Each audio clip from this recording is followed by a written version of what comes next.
Assalomu alaykum futbol muxlislari. Bugun sizlar bilan futbol olamidagi eng so'nggi yangiliklar bilan tanishib chiqamiz. Agar kanalimizga obuna bo'lmagan bo'lsangiz, obuna bo'ling va ushbu videoga kanalimiz rivoji uchun like bosishni unutmang. Taniqli futbol sharhlovchisi Abror Jo'raqulov Sport.uz saytiga bergan qisqa intervyusida O'zbekistonning guruhdagi raqiblari va play-offga chiqish imkoniyatlari haqida fikr bildirdi. Juda omadli yoki omadsiz guruh deyish qiyin. Masalan, Fransiya va Senegal tushgan guruh biz uchun yanada og'irroq bo'lishi mumkin edi. Baribir jahon chempionatida har qanday raqibga tayyor turishimiz kerak. Qiyin yoki oson guruh deyish tushunchaga ega bo'lmaslik kerak. Nima bo'lsa ham taqdirga rozi bo'lish lozim. Portugaliyaga qarshi o'yin juda qiyin kechadi, ammo Kolumbiyaga qarshi bahsda ochko olish mumkin. Masalan, Misr bilan o'yindan oldin hech kim bizga ishonmagandi. Lekin biz g'alaba qozonib kuchli ekanimizni isbotladik. Birinchi marta qatnashyapmiz degan qarashni chetga surish zarur. Chunki futbolchilarda ham shunday ruhiy holat paydo bo'lishi mumkin. Aksincha, biz kuchli jamoamiz degan ishonchni mustahkamlash kerak, deya ta'kidlab o'tdi Jo'raqulov.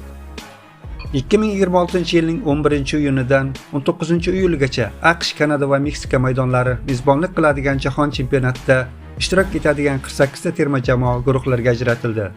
O'zbekiston milliy terma jamoasi kuchli raqiblar Cristiano Ronaldo yetakchiligida Portugaliya va James Rodriguez boshchiligidagi Kolumbiyaga ro'baro keladi.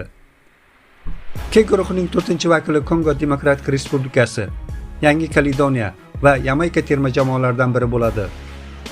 Ayni paytda futbol ekspertlari mundial ishtirokchilarining imkoniyatlariga baho bermoqda.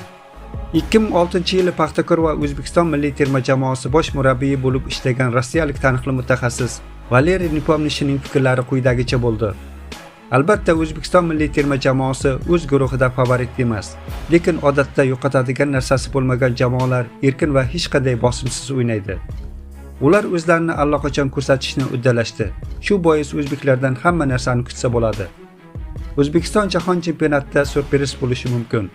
Guruhdagi 4-raqib u qaysi bir terma jamoa bo'lishidan qat'iy nazar, ularni yengish uchun O'zbekistonda imkoniyat yetarli, dedi Valeriy Nepomnish.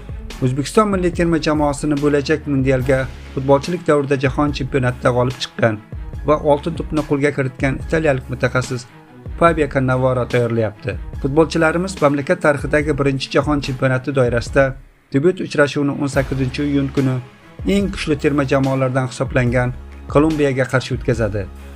Ta'kidlash joizki, Portugaliya va O'zbekiston milliy terma jamoalari jahon chempionati guruh bosqichining 2-turida o'zaro to'qnash keladi. Bu uchrashuv 23-iyunda belgilangan.